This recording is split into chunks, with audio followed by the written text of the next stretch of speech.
All right, probably last video. Okay, this is my Dodge Ram 1500 Magnum. It says Magnum right on the engine. Once you have something Magnum, look out. All right, so here's the deal. This is my winter beater truck, okay? The opportunity came along the other day. My other truck paid for this truck, and this is my stopgap truck. I was saving up. I think it's starting to rain. I still got another job to do today, but I think we might be doing it in the rain. There you go. There you go. There you go. Hood's on there good. Hood fits good. I want to get the double scoop hood. I saw one for like $350, and it was white too. So I was like, oh, that'll fit. Swap them out. This is my stopgap truck. So I got it pretty cheap. And this is what I'll drive this winter.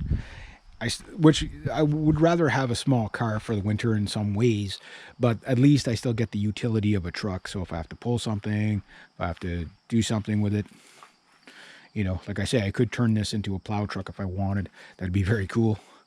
Not that I want to, because if unless you want to destroy the frame of the truck, plow truck's a bad idea. But this is the ideal truck that would be a donor for a plow truck because, well, how much longer are you going to get out of it, right? So, but that said, once I clean this thing up a bit, I mean, it's brutish. That's why I call it Brutus. It's a pretty crude looking truck.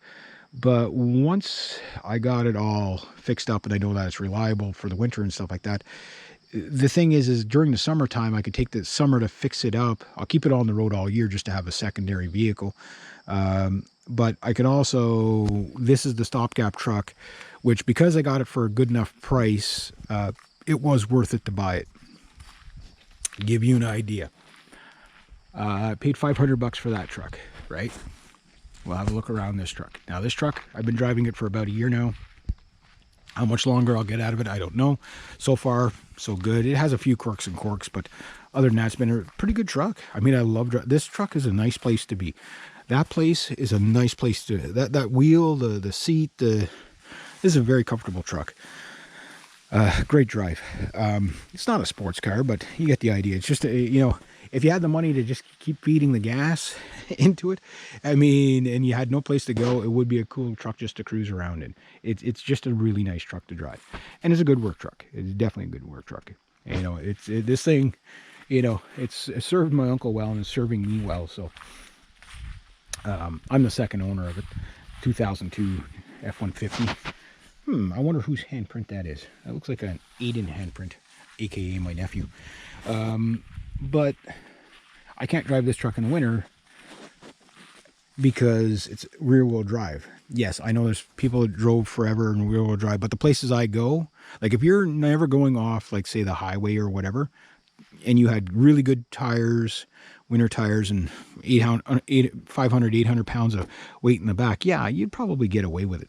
In fact, like when we drive that truck in the winter, we use the 4x4 just to get out of the yard. It doesn't look like it, but there's a little bit of a camper like this coming down. That truck will just sit there and spin until you put it in the 4x4. When it's like after a fresh powder snow and it's really cold and it's kind of icy in the yard, even that truck gets stuck. You know what I mean? This truck, I've gotten it stuck on leaves. So, if there's any sort of incline whatsoever, the scary part about a two-wheel drive truck, even with good winter tires, is that you're pushing from the back all the time. So when you lose the front end. So when you're driving, you go like this. I've done it with that truck. So when your truck goes 45 degrees this way and then this way while you're going down the highway, you'll want a 4x4. The other problem is just coming up my laneway. Almost impossible to do with two-wheel drive in the snow. It's like sometimes, and I'll show you the laneway just so you get an idea. Like in the wintertime, I'll hear people trying to, come up the road with their trucks, even big trucks like that, in two-wheel drive, and then halfway up, I hear the spin out, and then they have to do it again, right? So this is why I need even this right here, it gets built up and it gets very icy. And you lose all your speed coming into here, you'll spin out right here. You know what I mean? you'll spin about halfway. You'll make it about, you take the turn on, you come up the hill about halfway, you'll spin, and then you lose all your momentum, and then you got to go back down and try to do it again. And then you have to back out past the snowbanks right back onto the highway where there could be tractor trailers coming. When I take this truck and I come up here, once I get the momentum, it's like I spin around here, and I literally come up with the truck goes into the yard like this, and then I straighten up, and then I just kind of like power turn it, slide it into where the white truck is. That's what happens when you drive that thing in the winter time, even with winter tires on it. It's just, they're too light in the back end. So you spin out that way, and you're pushing from the back end. Now, all the cars in the 70s were pretty much all rear-wheel drive, and people lived with that, but you get stuck. 4x4, you can crawl up the hill at a snail pace. You never spin out. You know what I mean? Once in a while you will. But if you get stuck with a 4x4, you'll get stuck with anything. So that's why I got the stopgap vehicle. Now, I got that truck for $500. That one I got it for 3 times the price. So for the money, I got a lot of truck for the money. Is it perfect? No, but it was a fair value. And like I say, if I get a year out of it, 2 years out of it, I mean, like that little CRV back there was awesome in the snow. Absolutely awesome in the snow. It was all-wheel drive. That thing is impossible to get stuck. It's lightweight, but it's also really short. That thing is like, I've backed out of like 2 feet of snow, just back right out. Back out here, you go, stop when you hit the snowbank, and then turn and go. You know what I mean? That thing was awesome. And just the way it was leveled out, like the front end of that's really flat. So it seemed to have the weight right where you needed it. Excellent vehicle in the snow. Problem is that vehicle's done. This vehicle probably got a couple of years left in it. Unless something just majorly goes on it. So, yeah, the stopgap vehicle, is it worth it to buy? If this was like, say, $3 grand, $4 grand, no, it wouldn't be worth it. I'd rather, sit it out, save up more money to get a really good vehicle. Now, for me, it doesn't matter brand or whatever. The vehicle I need, okay, basically that, but with 4x4. Don't care about the year as much, but I want something with no rust on it. And almost everything with no rust on is about 10 years older or newer, right? The problem with that, every vehicle 10 years older or newer, that's 4x4, 8-foot box, regular cab, everything I want, has one big problem. They're $10,000 to $15,000, which I don't have $10,000 to $15,000, right? So if you buy a stopgap vehicle, that's money that could have went towards that vehicle. But that said, if it's not too much, you could take your time between the two vehicles. If they stay running for a couple of years, then you can buy something really good. Then you flog these 2 vehicles or do whatever you're going to do with them, right? Nice thing is these things are cheap enough that they pay for themselves usually before you sink too much money into it. Do everything on the cheap as much as you can. So anyway, that was just kind of my, something to consider if you're going to buy a stopgap vehicle for the winter. Get yourself a winter beater. Keep it going as long as you can. And if it doesn't make it through the winter, well, at least you got something else to drive in the summer.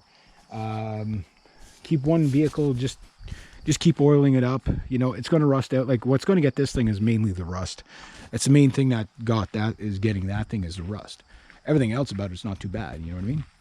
But yeah, getting the truck I want is I'm probably going to go up to a 250.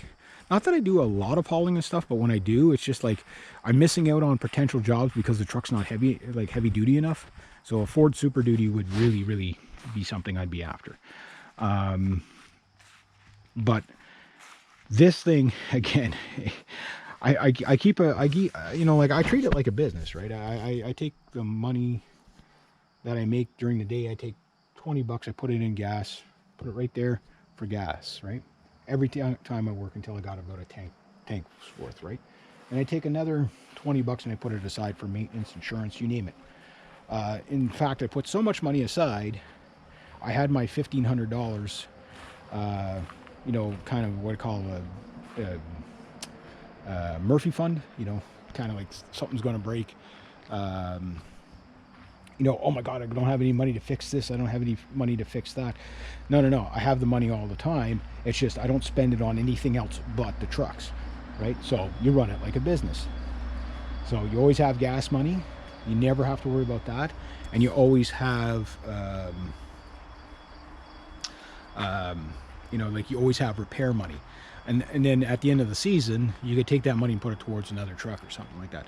That's how I bought this truck, was by taking the money I saved up, and now I still have a little bit of but I got to build my oh shit fund again, just so that I make sure I have enough. So that's one way to get a stopgap vehicle, have the money ready to go. And if you just keep putting the money aside, you never miss the money. So it's not like, oh my God, I don't have money for gas or that. Which brings me to my next vehicle. How do you afford to run a truck? Easiest way to afford to run a truck. That'd be a great video right there. All right, so anyway, that's my take on stopgap vehicles. There you go. Should you buy one? Should you not? It will cut into the newer vehicle that you want, but it can get you to the newer vehicle, or it can give you more time to save up for even better vehicle. So that's my take on it. There you go.